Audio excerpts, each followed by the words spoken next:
So if I was time carded, then yeah, I would be able to take hours off rather than full days, which is annoying because, I mean, okay, this week I had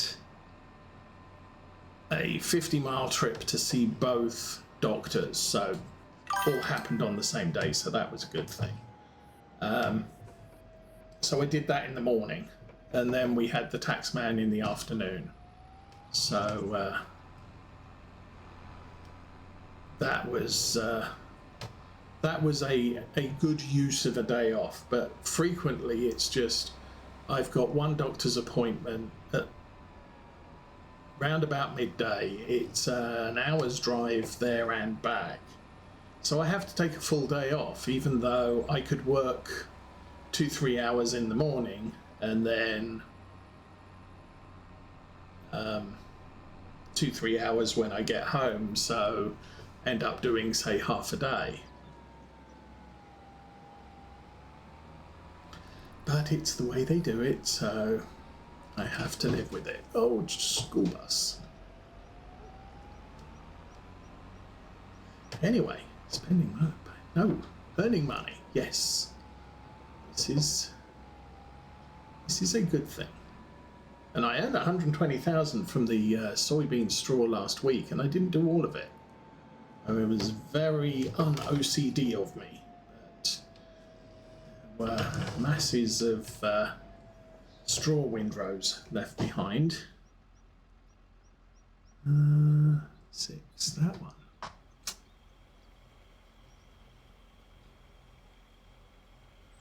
But yeah, it used to be we got all our vacation and sick time on our employment anniversary. And a couple of years ago, they split it out so that it's 50% on your anniversary, 50% at the half year. Don't know why they did that, but that's what they did. I think it was to stop accumulation. Well, I don't even know that. Yeah, well, I don't know, but for some reason they changed the way they did it. And then last year, Michigan decided everybody needs more sick time. So they mandated, rather than 3 days sick a year, you need 5 days sick a year. So, of course, what all the companies do is they say, okay, we're going to deduct 2 days from your vacation allowance and add it as sick time allowance. So instead of having 2 weeks of vacation a year, I get 8 days of vacation a year and a week of sick time. Doesn't change anything because my company says, hey, if you want to go on a 2-week vacation, just use some of your sick time, you'll be fine. So, okay, fine. But it keeps the government happy, and the government are really not helping.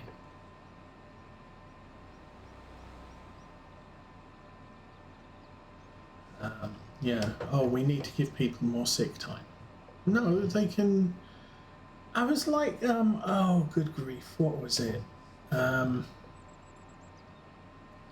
I saw a report this week that people were struggling to pay their rent. And so much so, they were having to sacrifice by not eating out quite so frequently and not going on vacation. It's like, yes, that's what adults do. I've done that for 20 years, not having serious vacations. I now don't have a mortgage because I spent my time paying down the mortgage so that in my twilight years I would have a ton of money available to spend from my paycheck every month.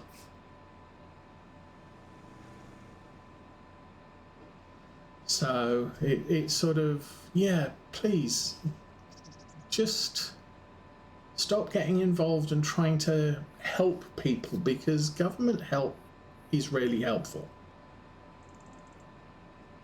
In the meantime, how am I things doing?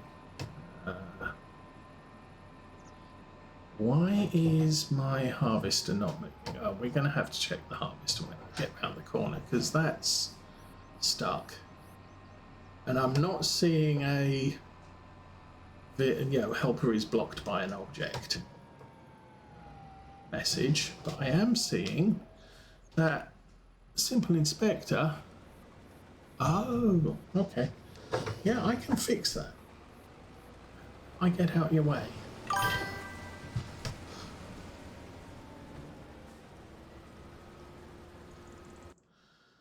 Yeah, but it would be so helpful if they just wouldn't. What doesn't help is most of government has never had a job in their life, or never managed anything. So, yeah, they come up with it would be really good if we could help people in this way. It's like, that's not helping.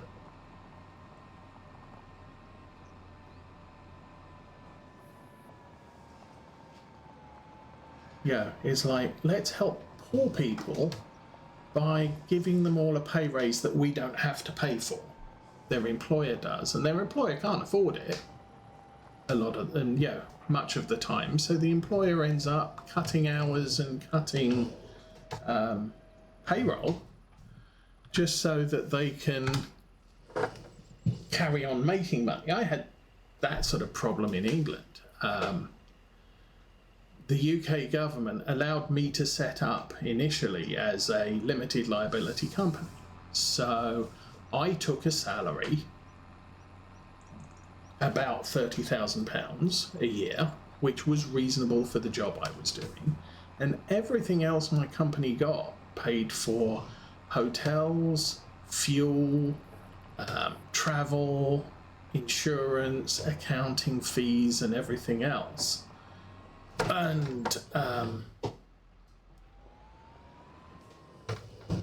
lot of taxes. So, my corporate revenue was 80,000. I got to see 30,000 of that, and 20% of it was taxes, and actually I didn't get to see 30,000 of that because obviously I had to pay the payroll taxes as well. But you know how that helps. And all the hotel bills and travel were just really expensive. And things like mortgage got paid out of my salary and what have you. And then the UK government said, oh, we think you're actually an employee of your customer, and your customer's not going to pay your taxes. So out of the revenue you get, you need to pay payroll taxes on 100% of it. And it's like, okay, so I pay the payroll taxes, which is 53%. I still have the same travel expenses. I still have the same fuel expenses. So what's my take-home salary after the end of all of this? £5,000. That's not even minimum pay. I couldn't afford to hire anybody and make more money because I can't afford to pay someone minimum salary for a job that typically pays £30,000 a year. Thank you for being so helpful, government. So I closed up shop and came to America because you can... No, that is not fair share. That is, my fellows are earning £30,000 working corporate jobs, and I'm earning £5,000 doing my own thing because I'm paying the government £45,000 a year, which is ludicrous. And because government doesn't know how things work. We need more taxes from people, and we need, we need to help people, so we'll have other people help people.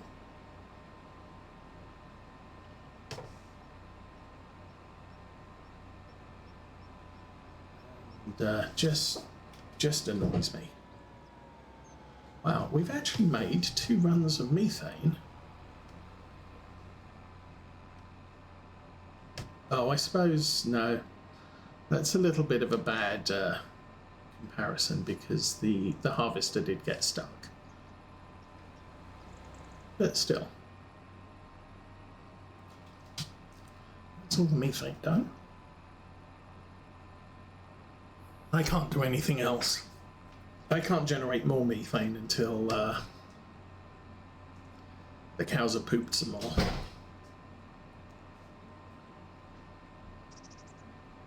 Okay, harvesters at 80%. I'm guessing it would technically have been at 100% if I'd noticed it was blocked. But still.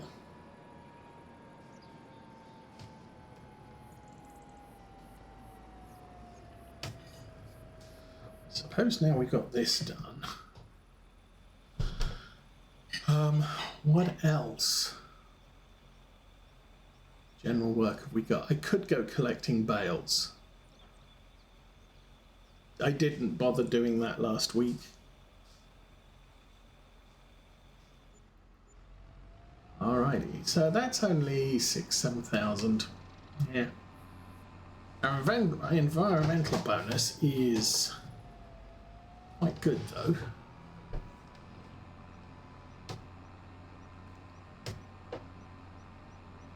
So I now have this tractor is spare.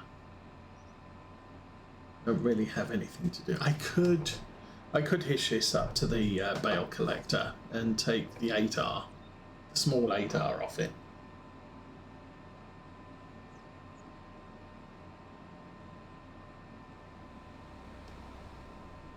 And put that back in the shed instead. Well, there was that rumour of a cultivating contract. I could put the 8R on the cultivator and then this on the bale wrap.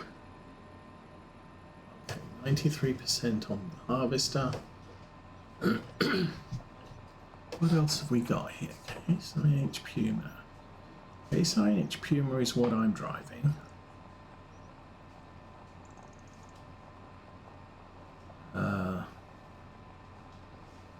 Well, cotton harvesters just dropped a bale.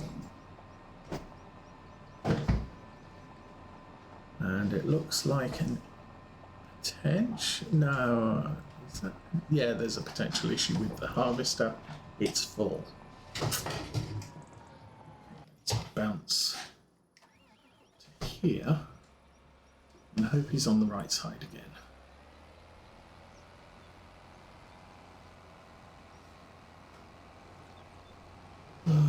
Oh, that is awesome. He's pointing the right way.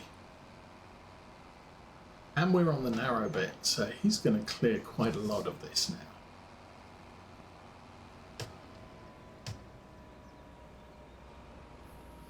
That is one grain cart. Oh, grain truckload. Actually, I think the one grain truckload would be half of this still.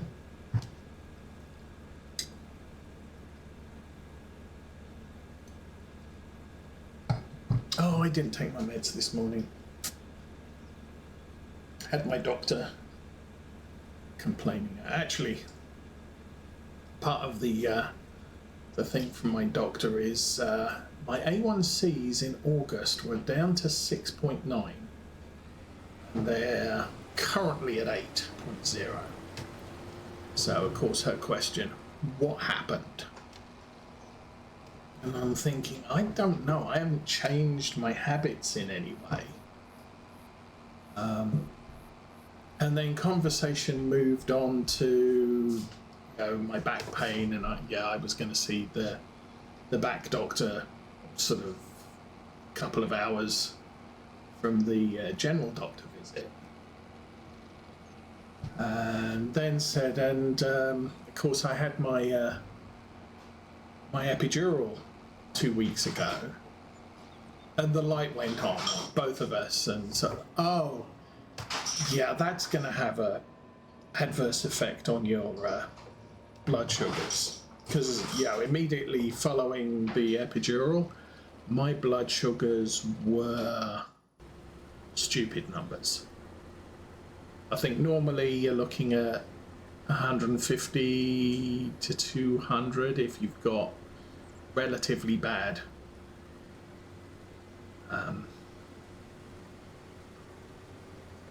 diabetes, but mine was up over 400.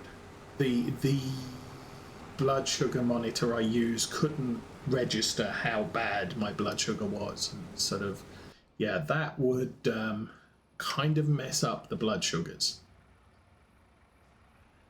So that explains why I'm at 8.0 and not 6.9 still.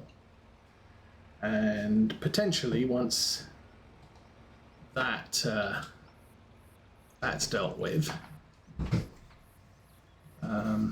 which time, because the A1C is a 3-month average, I think. So yeah, that's like my average has been bad for the last 2 weeks. My average has been appalling for the last 2 weeks. And before I do that, I want to oh, there it is. We have 27,000 litres of oats, soybeans, 223,000 from that first field. 336 wheat. We have a lot of wheat as well. I am not sure if all of this is going to fit in the silos here. I think they've got a maximum volume of 1 million. I might need to take the wheat down to the train station and just leave it there for a while.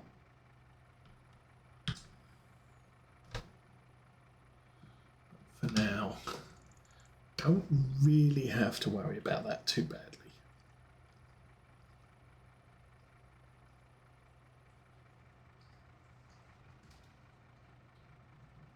Okay. And forwards and drop. Anybody else? So the Mack truck's emptying, that's good. John Deere 7 S7. It's fine.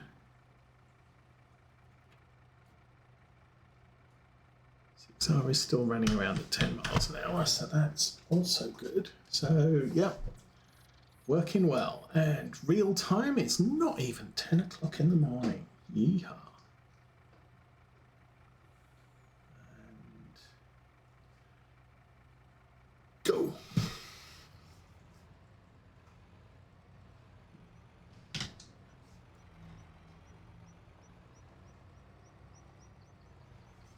So once the mulch is done, I've got a small cotton field to mulch. And then I'm going to have to think about moving cotton to the yard so we can mulch the the cotton field it's currently mulching, harvesting. Whatever it's doing. It's doing a thing with cotton.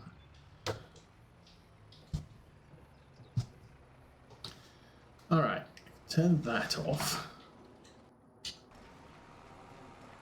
Still going. You are, see, yeah, various swaths of straw on this field. I'm really not that desperate to make the money from it.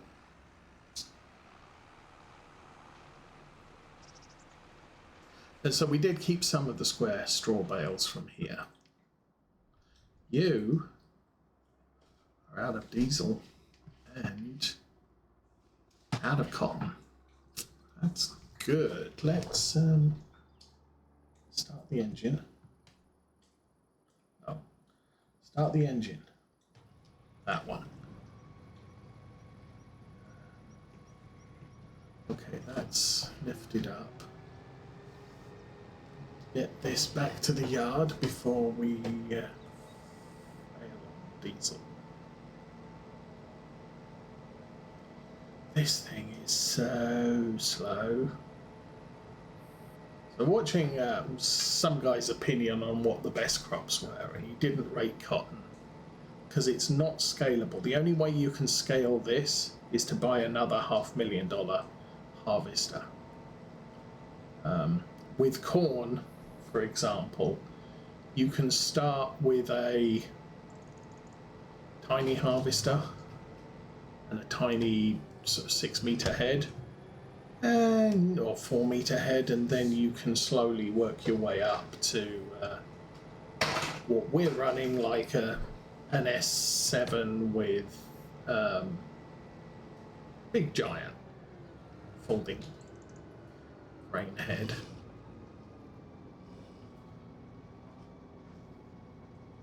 And to a certain extent, same is true on sugar beets and potatoes. They're not fun to do. They do take a lot of work, but you can start with small tractor hauled equipment and slowly work your way up to a self-propelled $500,000 machine. Carrots and onions, not so great, because your tractor hauled piece of equipment has a 1.6 meter harvesting width, and just, yeah, takes way too long. Although that said, some of those harvesters do put the crop into a box. So a flatbed trailer with auto load could come round and pick up the crates every so often. You can just leave, much like I'm doing with the cotton harvester. Stick it in a field on autopilot and just let the worker do its thing, and not particularly worry about what it's doing. The only thing I've had to do with this thing is refuel it just now, so it's got all my big fields done and one small one, and move it between fields. When it finishes a field, I have to move it to the next one. That's all I've had to do with this thing. It's a completely hands-off, just fire and forget harvester, which is awesome. The big, our S7, I have to go and empty it every so often. Now, okay, depending on the crop, that can be big gaps between doing that. But still, you have to go out and look at it every so often. Say hi. Take the guy a coffee and a sandwich. But, it is what it is. I'm going to do the furthest one and then just work my way back, so I don't have as far to drive when it's finished.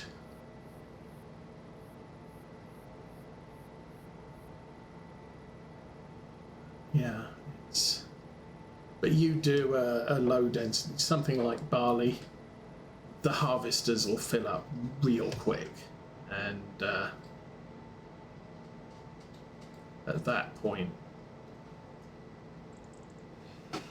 is this the last field or is there another one? There's number 10. It's the one we want. Prefer the round. The round map rotates round the direction you're facing, which can be confusing if you're not used to it.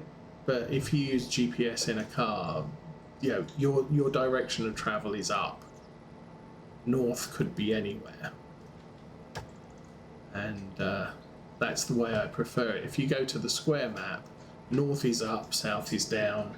You can be running across the thing, across the grain. All right, do that. Turn the helper on. Harvester does a little bit of shenanigans, more shenanigans, and